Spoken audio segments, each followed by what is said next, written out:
Cross-site scripting, or XSS, is one of the most common vulnerabilities of web applications. It's caused by improper input and output validation. So generally it happens by including malicious client-side scripts into web pages. And when a victim visits the page or clicks a code-injected link, then the malicious script code is executed. And at this point, the victim's browser has no way to determine whether the script is trusted or not. So it'll just execute the script. And by the execution of the script, it can access cookies or other sensitive information retained by the browser. Such a script can even rewrite the entire content of the HTML document. Although XSS attacks are possible in VBScript, ActiveX, Flash, and even CSS, the most used language, of course, is JavaScript. So executing untrusted JavaScript code in browsers can have devastating consequences.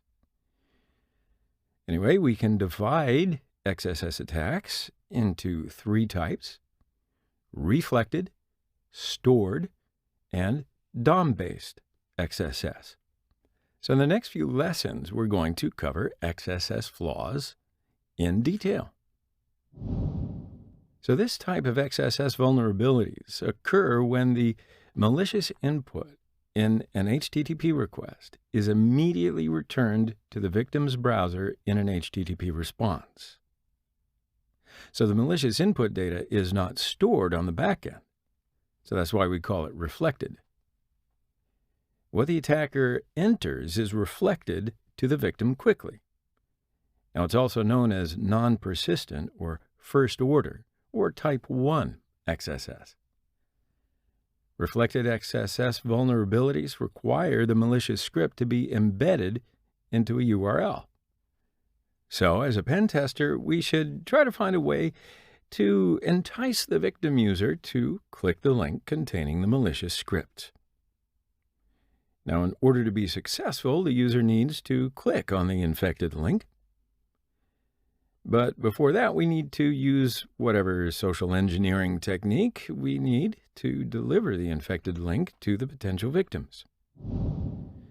So open Kali and log into BWAP, just like we always do.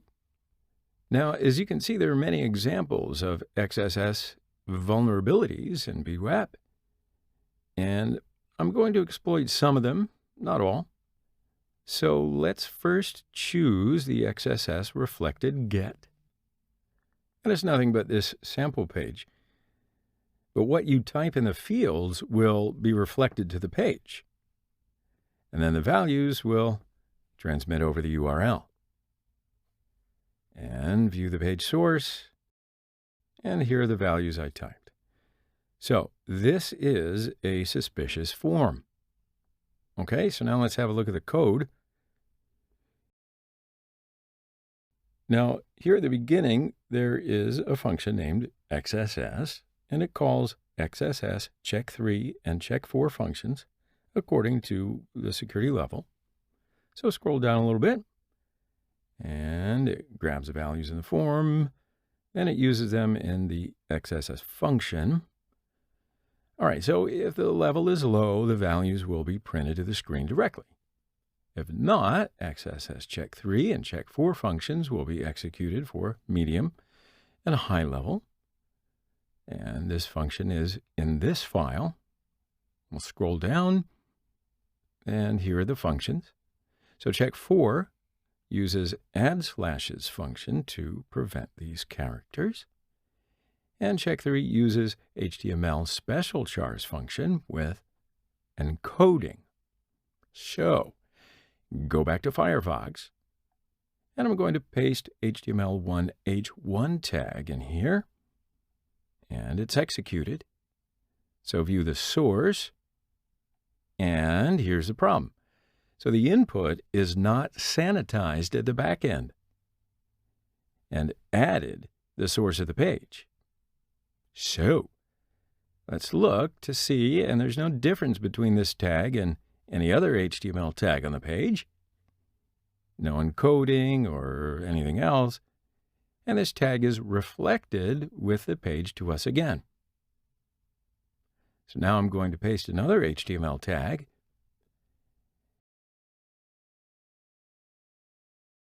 And it's here in the source. Okay, so this time I'm going to add this tiny JavaScript code, and it's also executed. So view the source, and here are the script tags that we sent. And now I'm going to change this JavaScript code a little bit. Then fill in the form and go. And in the message box, we see the cookies and the session ID as well. So how do we benefit by executing JavaScript in the browser?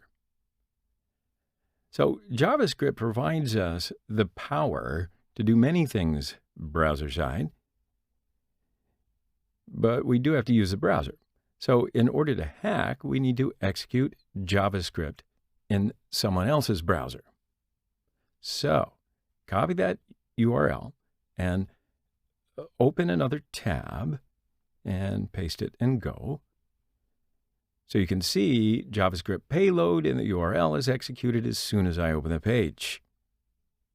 Or, in our scenario, clicking a link. So we need to deceive the user to click a link, right? But alerting the session ID is not a good way. So you can use this code.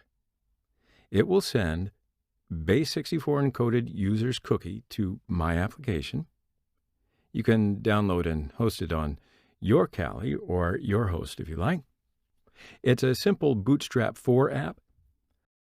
So paste this payload in here. Open the Web Developer tool, then go. And what do you see? The code is sent to the server, and nothing happens at the back end. But then the JavaScript code is reflected to the page, and then this JavaScript code executes and sends the encoded cookie value to my grab page. So view source. And our payload is perfectly displayed here. So now go to the Cookie Stealer app, refresh the page, and we have an incoming session. So click to log in. Username is awapt and password is 12345. And the cookie with the session ID is here. Now from the More button, you can view details about incoming requests. You can check to see if the session is live or not. Return to sessions. Also, you can view the main page on BWAP. And as you can see, here's our current user. Okay, then go back to Kali again. And I validated the XSS vulnerability. So now copy this URL, then log out. Open BWAP with just as another user. So I'll log into it as BWAP user 1. And let's say somehow I've sent the link to this user and the user clicks on it. So that means I'm just going to paste it here and hit enter.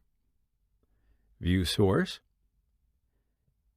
The value in the URL is lying in the source. Then go to Cookie Stealer app, refresh the page, and here is a new user's cookie. Now go to session, and it is BWAP user 1 session. So we stole the session ID value of the user and we'll use it to authenticate ourselves. Good. So let's have a look at some other examples.